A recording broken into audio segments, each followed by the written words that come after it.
Here we go. So welcome to the Display Kid podcast. For those of you that were wondering where the name actually came from, it was a derogatory term that was used to kind of explain the role I had within retail at the time, or visual merchandising. The reason we've kind of called it the Display Kid is because I'm actually leaning into that now and understand that is a community that I feel very much connected to and part of. So the idea of this podcast is really to connect individuals from this visual merchandising background and kind of embrace it. So moving swiftly on, I'm going to introduce the guest for today, which is Sam. Sam has worked in a variety of visual experience design roles for brands ranging from Neiman Marcus, Bloomingdale's, Forever 21, and most recently the window director at J.Crew. We're going to get into all of that later. But before we kind of dive into that, I just want to ask you from the very beginning, Sam, like, what is your version of the Display Kid? What was the term that was used to kind of describe you? Oh, yeah. Display Kid, when you first mentioned that, it hits you right there. Because like, oh, yeah, I was a Display Kid. Yeah. First of all, I think I'm still a Display Kid and don't mind it as much as maybe when I was an actual kid. And you're right. Sometimes it is given to you in a bit of a derogatory way, but it's the best part of if you're going to be a display anything, it should be a Display Kid, because that's where all the sort of fun and ideally some of the genius lies. Like, you want to have that curiosity of a kid. You want to have that creativity as a kid. You want to have zero boundaries. So it's like the most fitting description, I think. Yeah. Yeah. And we'll have some decent branding around it as well. We'll get some love to inevitably. So if we're going to start, I want to really start by talking about your personal journey. So one of the first questions that I like to ask guests is, what was the 10-year-old Sam like? What were you interested in? What were your passions? I'm always interested to see if there's kind of a link between the child-kid version of yourself and then maybe some of the areas you've kind of like leaned into as you've kind of grown up as an adult. But like, what was 10-year-old Sam like? I was mostly into snakes. Snakes? Like any 10-year-old. Not much of a link to visual. Unless you work for Versace. Exactly. Yeah, which haven't gotten there yet. Yeah. 10 years old, I was outside, often dealing with snakes, but not all the time. Yeah.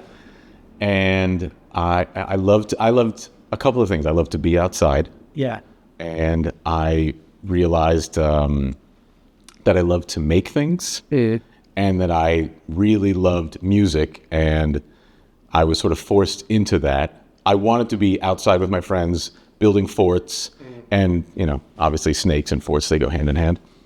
But my mother insisted that I be a part of our church choir, which I wanted no part of. Yeah. And I literally spent the afternoon crying on a Wednesday afternoon when she took me to church, and I walked in to a room full of kids, because of the kids' choir.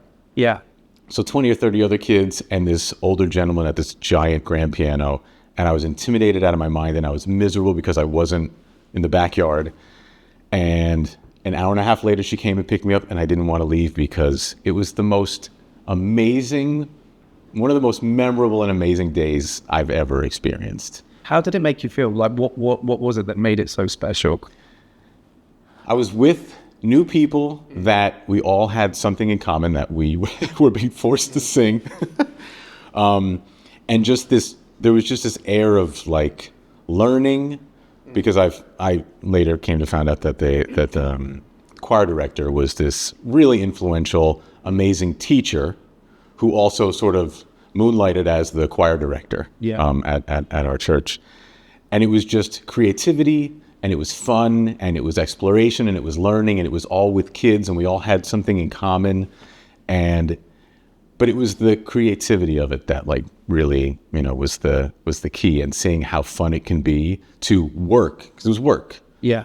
And be creative at the same time. Yeah. And I heard you're pretty good at singing. So did that come kind of naturally? Yeah.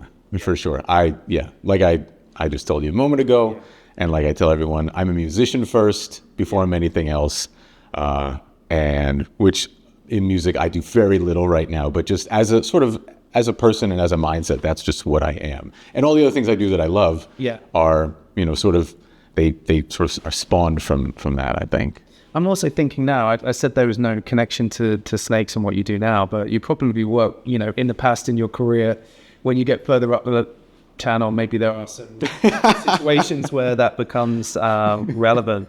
Do you think there are any other connections between you as a kid and some of the passions and where you've ended up now within visual merchandising? Do you see any, you've talked about the creativity and that was always in you from an early age. Are there any other things that, looking back, maybe the building forts? Yeah, for sure. I think, and like most people, not an uncommon conversation or topic, that your family and your parents and your siblings or whatnot have such an influence on you. And there's that debate about, what are you born with? What's at your core? And then how are you influenced? My parents they just made things. They still continue to be interesting, creative people, hardworking people at the same time. My mother was a sort of an architect, draftsman. My father worked in landscape and landscape design. So they were constantly making things at home, at work. There was a heavy music influence, but then just the making of things, and that came very naturally. Yeah. And I wasn't really cognizant of it then. It was just what every day was. It's just, we were just doing and making. Yeah. And it just carried over. And again, I was headstrong on becoming a musician. Yeah. And along that path, I sort of stumbled on the retail world. Honestly, out of sort of a desperate measure, that kind of situation where I needed a job because gigs weren't paying as well as I'd hoped, and immediately walked into sort of a VM, world that I didn't really know existed. I was like, oh, you can kind of play at work too. I can sell these suits, but I can also sort of play in this massive space that is just begging for some creativity and some composition and all these things that sort of, I had felt innate, but my parents sort of shoveled the coal in it early on. I think it's a real gift being able to take something from zero and then build an idea through imagination on top of that. It sounds like you've got a lot of that. Like you said, it's either nature or nurture or a combination of both, but it definitely feels like there's been a lot of nurture on your family side when it comes to that creativity. It's amazing. The other thing I wanted to ask you about is when we talk about your personal journey, like everyone has a story of how you talked just briefly then about how you get into the world of visual merchandising. Everyone has a story. Mine was, I met this incredible, again, I finished university and wanted to get into buying merchandising. I didn't even know about VM at the time. Met this incredible visual merchandiser called Jenny Dempsey whilst I was working as a sales assistant in a local store. And then she used to visit every month. I would work with her and that was really, like you said, I understood that you could play in this space and you could be creative and you could be commercial, and the impact that you can have, it was pretty special. But Jenny Dempsey is my origin story. But I'd love to know like what was your origin story that kind of got you into VM? Let's see. I think I had worked in a few places. I'd done a few things, all retail based, and I was a salesperson. I was sort of like a holiday assistant in window display and store display, and I was like, oh, this is kind of fun. And I had done a few things, but I had gotten a job at Bloomingdale's, just locally at a mall, because it was available and I needed a job. And two funny things happened there. The first day I walked in, store's all dark, and I'm sort of wandering through, and I was told that there was a visual office somewhere in this building, and I was on a task to find it. And along the way, I stumbled across this woman who I scared half to death because it was early in the morning, and I sort of snuck up on her, and I asked her asking where the visual office is. She kind of had a difficult time sort of understanding me, and I realized she didn't really speak English perfectly. But found a way to communicate. She pointed me in the right direction. 10 years later, we got married. Yeah. Wow. But she pointed me in the direction of this visual office, and I walked in. I met 3 really amazing people that were sort of in a similar position to me. Just interesting, creative individuals that were a little bit lost and a little bit had found something. And from that company, I was given, I feel very blessed to have worked there, that I was just sort of given some tools, not too many, and some free rein to just explore and sort of do, because it was very under the radar. It was a small store, and not too many eyes on it. And I just got to play, just allowed to play, which not everyone gets that opportunity, I guess. And I just played a lot, and I had so much fun. And luckily I grew a little bit in that company. I ended up at the Soho location here in Manhattan, and as sort of display, there wasn't really a term for it. I just display display kid. Should have put that on a business card. And I just got to explore 6 floors of a store with not many boundaries and really simple direction from the creative director of the company, which felt massive to me. To meet with this man who was well dressed, and he smelled great, and he looked intelligent, and he was this amazing guy. And he took the time to talk to me, and he would tell me ideas of what Bloomingdale's was sort of trying to represent in that season and in that moment. Really vague, to art, music, color, whatever. And was sort of given this runway to just take off and do whatever. And I had my checks and balances. I had to stay within some sort of limitations, and I just played, and it was so much fun.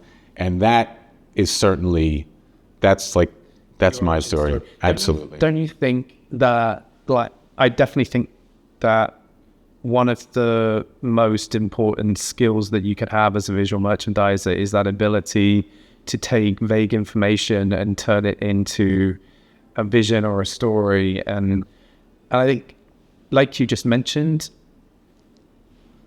sometimes it's actually better to have that information presented in more of a vague way, because that creates that space, like you talked about, that you can actually play within that space. Sometimes if it's just too rigid, it kind of takes away that playing space. Absolutely. Love that origin story. What did your friends and family kind of have an understanding about what visual merchandising was when you first got started? Or were they supportive, or were they kind of confused as to what it is that you were kind of focusing in on, especially with the music influences and your music focus? But how did your friends and family view your step into visual merchandising? My parents were always very supportive, in sort of the least supportive way, in that I think they had just a certain amount of trust in me, and just a hands-off, very loving, but a little bit of a hands-off approach to my sort of development, as at least in terms of my career and in many facets of my life, I guess, where they just trusted that are things going well? Great, okay, just keep at it, and very financially supportive, emotionally supportive. That's just sort of them in a nutshell. I have a brother and a sister who are both equally talented and creative people, and a little bit odd, like myself.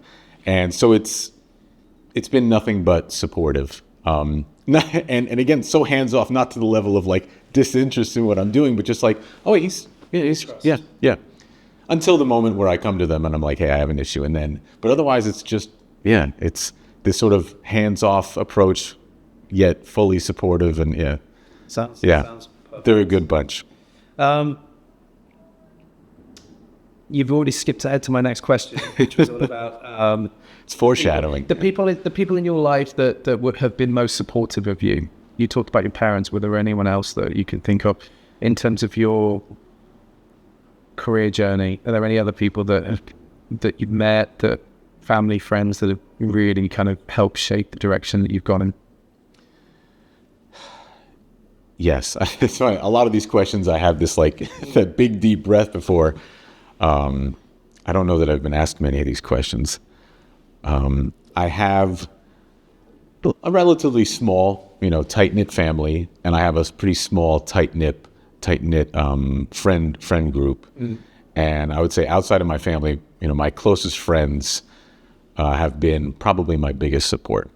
And they are a small but, again, talented group of guys, all creative in their own way, all sort of working towards whatever their goal is. And we, to that same degree as my family, which is why I assume I ended up with these people in my life.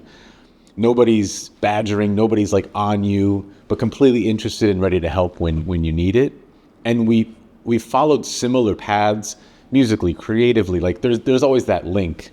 And so those people are, without them maybe knowing as much, have been a huge influence and like a guidance for me, for sure.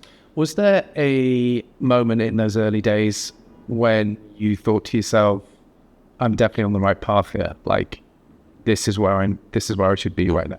No, I'm not convinced yet. And maybe that's maybe that's where, again, I've never had pushback on anything I've tried to do from the people that are my sort of support group, other than maybe them sort of looking at me a little side-eyed, like, aren't you supposed to be doing something else, And it's just proof that you can have more than one great passion in your life. Yeah. And my passion is certainly not retail. I can assure you of that. My passion is just creativity and thinking and problem solving and honestly playing. But that's really important, because it shows that you're driven more by your purpose rather than the specifics of what you do. Like for you to feel fulfilled, you need to be in an environment where you can play and you can create. And like you said, it doesn't necessarily matter what environment that is. But you have to have those. There you go, there we are. But it's all fine. This is where I stare directly. I think that's great, because it shows how connected you truly are to like your true purpose, which is great. The other thing I want to touch on next is more around the setbacks and lessons. Because personally, my career has not been a linear trajectory, but I'm always interested to understand by the people that I meet and within this profession, do you feel that your career path has been linear in terms of, you've had that that steady kind of progression, or like, how would you describe your kind of career up until now? This just came to me, but it looks like the stock market, I guess, of which I am not very knowledgeable, other than the fact that everyone claims that it bounces back. Yeah. Which I'm hoping it does. Yeah. New York, if you're listening, that it has been a steady growth, with plenty of, agitations. It dips quite a bit, and it does climb, but steadily. But with the dips are the bigger thing that you always notice, whether that is stressful work situations, layoffs, you sort of name it. The difficult projects that get put on our desks sometimes, and I think those setbacks are your biggest challenges, and they're stressful, and they weigh on you more heavily than they should. And in the moment that it's a good thing to be tested that way. But at the same time, in the moment, you react to it as if it's the end of the world, and that it's the worst thing that could possibly happen to you. And I think any test like that, that's where you find your greatest growth. Yeah. philosophically, everyone sort of knows that, I think, but it's so hard to wrap your head around it in the moment. And, if there was a third chair here, he would say the same. He would say the same thing. Yeah, I think we're both quite spiritual and believe in that side of things. But I think, to your point, the whole reason we're here as humans is to grow. Like, that's the one constant. But in order to grow, you have to be in situations that are going to test you. And like you said, during those situations, that gives you the opportunity to grow. So it's almost like it's a bit of a mindfuck in a way, isn't it? Because Absolutely. if you truly want to grow as a human and develop as a human and be a better individual, then you have to accept that these things are going to come. And when they come, you've got to accept that they're good things and not necessarily bad things. Yeah. But again, we had this conversation off camera about I'm the kind of person that always wants to take accountability for everything in my life because it gives you the power back. And I like to be around individuals that also take accountability for themselves. Like, what are your thoughts on that? Absolutely. I'm of a like mind, I think. And I think the people in my life know that because of how many sorries I throw around.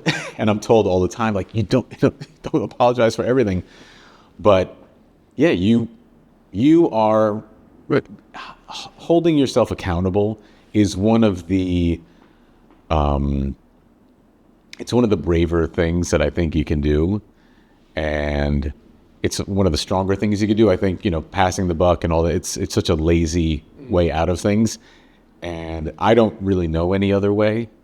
And it helps you find the answers to things. If you, the better a problem solver, the better at problem solving you are, just the better you are overall. And when you accept responsibility for things and then seek out that answer, that's a huge part of that growth. I don't know where I'd be if I didn't make as many mistakes as I do and then find the correction on a lot of that. No, I love that. Moving on to, obviously we've talked a little bit now about the setbacks, etc. But what would you say has been your biggest personal and career highlight so far? I'm purely interested to see if there's a connection between what we discussed earlier in terms of that purpose being consistent. So what was the biggest achievement in your personal life so far? That is a tough one. Surely creating a small human being must be creating a beautiful little daughter. That's a big one for sure. And I don't know how you top that. No, honestly, I don't think you can top that. But I know that a highlight. It's not going to be a position that I attained or earned, and it's certainly not going to be a paycheck or anything in that world. I'm ready for the cliche. It's the little things, Sam. No, it is. It really is, and it is. It's the one-off project where you trusted your gut and maybe pushed back on the other opinions and just insisted that things be a certain way because it's right. Yeah. And then when it turns out that way, not in any sort of gloating fashion, but just, inside going like, I knew the answer. I knew the answer all along. And I was right. And I was right. And there's that confidence build because you kind of need that confidence, which I think every creative individual struggles with that. And you get that little boost and it pushes you to the next thing. And you head into that with a little more body armor for all the all the no's and can'ts and everything. So to narrow it down to one thing in terms of achievement, my little girl Vera is my greatest achievement. And the way I'm molding her into this strange little creative, loving human. But outside of that, it's those little successes where you're it's the little one. Especially like. For me, I do so much work in window display and, there's other aspects of what I do, but that's certainly the most creative part. And when you're standing amidst something that you set up and it feels there's like an energy in what you're doing, and you saw that 6 months ago or how, that's really rewarding. That's really rewarding. But I'm the same. It's not the big things. I think I can trace back probably the biggest career moments being the little things, and I'll tell you what they are. It's when you're leading a team and someone from another department will come up and be like, so-and-so, that works for you. They've just done an incredible job on that project. And then you'd be like, I was right about that. Yeah. Like I hired one person who was a PA, had no direct visual merchandising experience. Interviewed her for quite a senior role within my team, very like brand facing. So it meant having a lot of airtime even with the founder at the time. And she just had she had the most incredible energy. She'd kind of set up her own brand. So I knew that she knew about fashion. And I took a huge punt on her and hired her, but because I just knew her energy was just infectious and I knew she'd be amazing.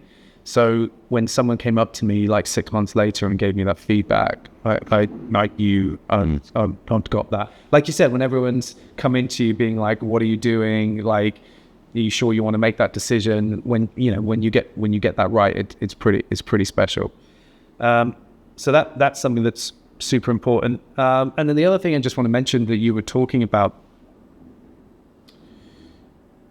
I'm lucky enough to be sitting in front of you. You've held a lot of kind of senior roles within a lot of highly established brands, but the reason we're sitting down isn't because of your like title. And I think that's something that I've come to realize through my career, that it means absolutely zero. And as quick as you can get it, is just as quick as you can lose it. And it really means nothing. But the kind of human you are and the person you are, that's really your calling card as opposed to your title. But I think for some people, that title piece is the only thing that's kind of important to them, and they'll hold on to that regardless if everything else around it isn't necessarily great. They'll just keep going because they want to keep that title. But from personal experience, like you were talking about, I've really come to understand that title really means zero. You saying that reminds me of something that literally popped into my head on the way here today, that your relationships with people, specifically that you work with, there's this balance that I am always challenged with. I'm naturally uncomfortable when I feel like I'm speaking up to somebody. And that can be a leader, that can be the owner of a company, it could be someone just who sort of takes that position with you. And I'm equally uncomfortable when I feel like I'm speaking down to someone who's really like looking up to me. And that's always something to enjoy. But when there's a lack of comfort, I am only comfortable when I'm sort of speaking directly to someone. And that can be speaking to the CEO or the board leader, or when you feel like you're speaking directly to someone, it changes everything. It changes your energy. It changes what you're able to do. It changes that person's energy. And so it sort of falls right in line with title. None of that has any really relevance in what you do. It's how you can connect with someone, and if there's an equal exchange of respect and that energy. How do you think that is? You've hit the sweet spot there. That is exactly. You can create a culture within your team or within your business where everyone is talking to themselves at the same level. You are going to have a very successful business and team. How do you think you do that? Like what are the things that you think are important to kind of create that like culture and that environment within a team? What can you do? What are the tangible steps you can take? Jump right in. Yeah. So you've spoken there. in a really great way about how you can build these high performance businesses and teams by creating this environment where there's that level of respect, where people are talking to each other in a level way. And I think that's really powerful. And I'm wondering whether, from your experience across all of the brands that you've worked for, are there any things that you've seen or you've implemented yourself that within your team to kind of create more of that level communication? I think that, like we sort of just mentioned, it does have to come from the top. I think there has to be that foundation of equality and just general respect for everyone. And in my experience, it usually comes from that creative director, position or role in whatever business or capacity, where there's just someone there to guide, but also listen. And it's listen to everyone. And I've never been, the creative director of a company before. So but I've worked with them and I can understand them. And I try to implement some of the things that I've learned from those people into my sort of subcategory, where everyone's opinion is valid, even when some of the opinions are notably terrible. That doesn't matter, because if they're voicing their opinion and you're accepting it, then it breaks down whatever barrier there might be. And it just creates a little more comfort. And now they're more open and you're naturally more open because you're going to sit and listen. And it doesn't matter whether it's a good idea, whether it's a bad idea. And I think that goes a long way, because I've been asked my opinion on things. And as soon as someone asks you, can I get your opinion on this? It's a unique feeling. And I'm never hesitant to ask anyone that I'm working with what they think about something that they maybe have no knowledge of, just out of curiosity. What do you think? And I think that goes a long way. And if you are a leader and you're approaching your business and you're approaching your team in that way, I think it just opens up your team to, like, my opinion and my voice matters, and that goes a long way. The best people that I've worked with in senior leadership roles and have understood that that we're all responsible for an output. Like, we have to produce an output for the business. But the best people that I've ever worked with have understood that there's a foundational layer, which is the culture, that in order to drive results, the people that are responsible for driving the results have to be, you have to build that culture. Because if you build that culture where people, like you said, they're in an environment where they feel like they're heard, they feel that they feel like they belong. And I think there's also this element of psychological safety. In order to truly innovate and drive a business forward, you have to push. And to push, you're going to make mistakes. And if you're going to make mistakes, that has to be okay. And if those, and there has to be that environment where failure is seen as an opportunity to grow, as opposed to failure being this terrible, huge, awful thing that you have to avoid within an inch of your life. And I think that the best leaders that I've worked with have understood that create a culture where innovation is the goal, therefore failure is inevitable. As long as you learn from your failure, it's all good. But it's easy to say, but in a lot of businesses, they just won't accept failure. And yeah, that would be that. I've just got a couple of other questions, and then we've managed to wrap this up. I really want to get an understanding from you about, if there's anyone starting out in visual merchandising right now, or even if you were to go back and speak to the younger version of yourself that just got into visual merchandising, what's the one kind of piece of advice that you would give about that?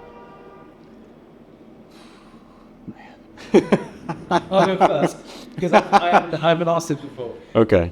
I would say mine would be just be a good person, just be a good human, because if you're good and you're kind, and kindness can often be seen as a weakness by some businesses or etc. But honestly, based on my own kind of personal journey, if you're kind to people and you treat people with respect, which is what you talked about before, everything will come good. And the way in which retail works, which we both know, and it's so small, that circle will come around eventually. It might not be immediately, but it will come around in the end.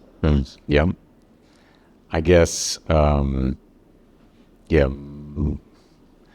point of view on that would be to, and I think this is more than just to a new person entering this world, or to even to myself, is just listen as much as you can. You know, you don't have to be the biggest voice in any room.